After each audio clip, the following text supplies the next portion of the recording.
Children were picked up from outside school gates. Teachers knew. Pastoral teams went looking for children and picked them up from houses.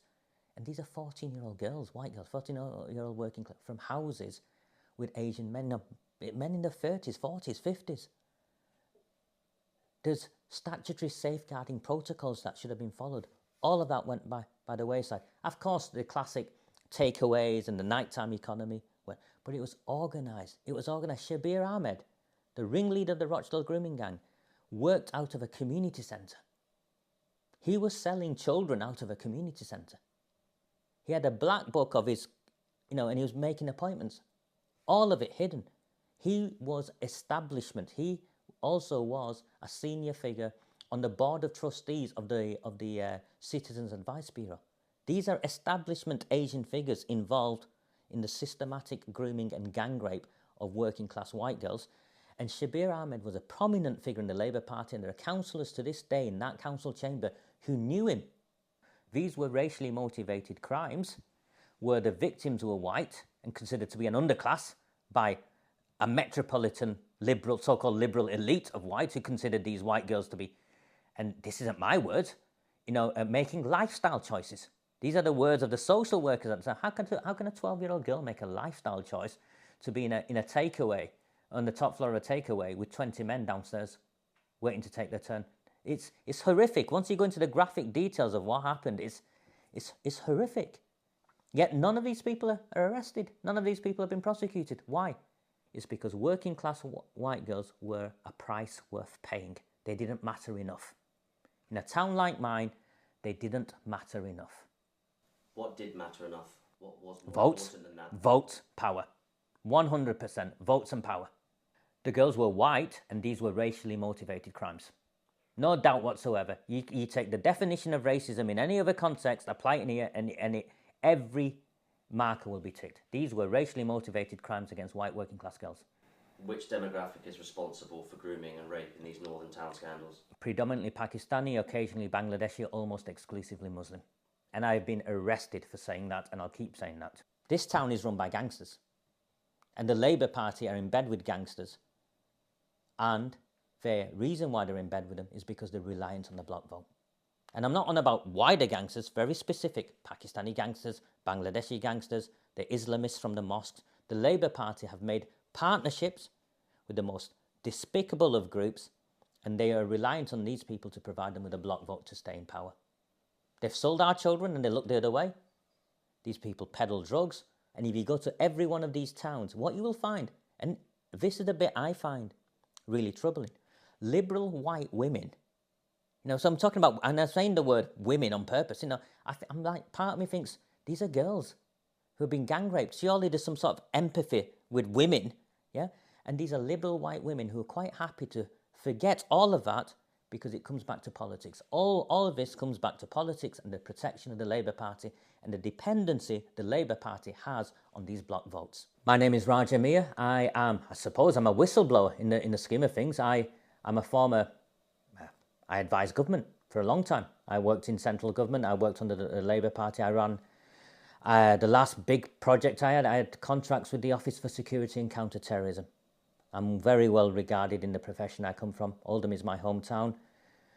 The politicians in Oldham, Labour Party run, have covered up the grooming and gang rape of children, and the police have been involved, and they've been trying to silence myself and a growing number of campaigners in this town. And despite the best efforts, we have taken down 3 successive council leaders. And what are we campaigning for? A public inquiry into the cover-up of gang rape of children. It's not, how contentious is that? We want to safeguard our children. We want those who failed them to be held responsible. And most of all, we want those who raped our children to be arrested and prosecuted. The way we take these people out, and this is why they're scared of what I've done, essentially, is I spent time with the Labour Party. I spent time at the height of the Labour Party. I've seen how to campaign in communities, and I've seen what they've done, and I've just used everything I've learnt and brought it back into a town I understand very well. The Labour Party is dependent on a block vote. It's a block Muslim vote, and for that block vote to be effective, the white working class have got to be disempowered and feel that there's no point in voting. I got called a racist by saying I got the white vote angry. And I'm thinking, hold on, I got people angry. I got people angry that their children were being dragged off the street and raped. And I ran a campaign to say, these are the politicians who are covering it up. They won't support a public inquiry. Vote them out. We get people angry for a reason that they care about. And people care about their children. What we also did, and this is really, really interesting, was we got people to tactically vote.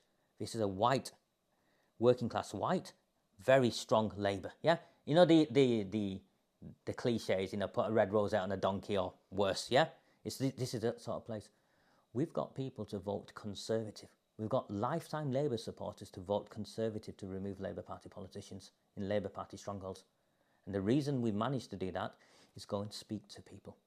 It's as simple as that. You've got to go and speak to people. You've got to knock on doors. When you guys came up today, I was out campaigning. You've seen, you know, I was sat in a coffee shop. An old woman was saying hello to me. You've got to go out. These people, the white working class in a town like mine aren't the racists that the metropolitan elite would like to think they are. They are decent, hard-working, the conservative, you know, some small c conservative, you know, family values, all of that, and they'll do the right thing. And I believe my people will do the right thing. And as long as someone leads them, someone comes forward and stands for them for the right reasons, because this is why the far right failed, because they never championed this for the right reasons. We are championing this for the right reasons. These are our children. This is our town. We want justice. And we're very, very clear. And we've won. And what we've managed to do also, and they failed in this, which is why they make reference to me as a gay Christian convert. The gay Christian convert bit is these are the things that Islamically they can kill me for. Yeah? Is because someone like me in the Asian communities is just as powerful, because when you come into the Asian communities, there are plenty of people that want nothing to do with this. And the Labour Party has always divided and ruled. Divide and rule one from the other, yeah? And what someone like me does is actually, my message resonates equally in the Asian communities with those who want nothing to do with the gangsters as it does in the white working class communities. And we would never have won in those places if we hadn't got both white and Asian to go and vote for the candidates we've supported. And yet we're the racists. Labour Party stronghold is Oldham. 47 councillors they had when we started. They're down to 32. 2 more and this council goes into no overall control. We took out Amanda Chadderton. Days before we take out Amanda Chadderton, the police hammered down my door. And I've been arrested multiple times before this. The police hammered down my door and arrest me on an anonymous complaint from someone that I was racist somewhere. I go to the police station, and by now I've got a legal team. My lawyer turns up, and he's like, Raja, they've already sent a fast-track charging decision to the CPS without interviewing you, and the reason they're doing that is they want to keep you on remand so you can't campaign in the lead-up to the election. This is the 21st century liberal Western democracy, and the police are interfering in the election process, in the democratic process. The members of the rape gangs were powerful individuals in the communities I come from. They controlled votes. In the communities I come from, the votes, you don't go to and we talk about a block vote, it's postal votes. It's postal votes. This isn't someone going and putting an X, it's postal votes. This isn't voter fraud of someone turning up and not knowing who they are. This is postal votes. These people control postal votes. If I have 100 postal votes, I have power. If I have 1,000 postal votes, I can do whatever I want. And these people were protected because of the votes that they controlled. And no one wants to go there. The government won't go there. Go into any community such as mine, where the minority are the majority politically, overrepresented, overpowerful politically because of the white disengagement, white working class disengagement from voting, and you will see the same. Postal vote fraud is endemic, and postal vote fraud is at the centre of this. And what am I campaigning for? A public inquiry into why children in my hometown were groomed and gang raped in plain sight, and the authorities turned a blind eye. And I have a clear understanding of what took place. This is political. This is a Labour Party dependent on a block vote and willing to look the other way in exchange for making sure that block vote stays loyal. It's as simple as that. And they can call me racist as many times as they want. They can arrest me as many times as they want. But we're going to continue taking out Labour Party politicians in this town, including the MP, until we get a public inquiry. It's as simple as that.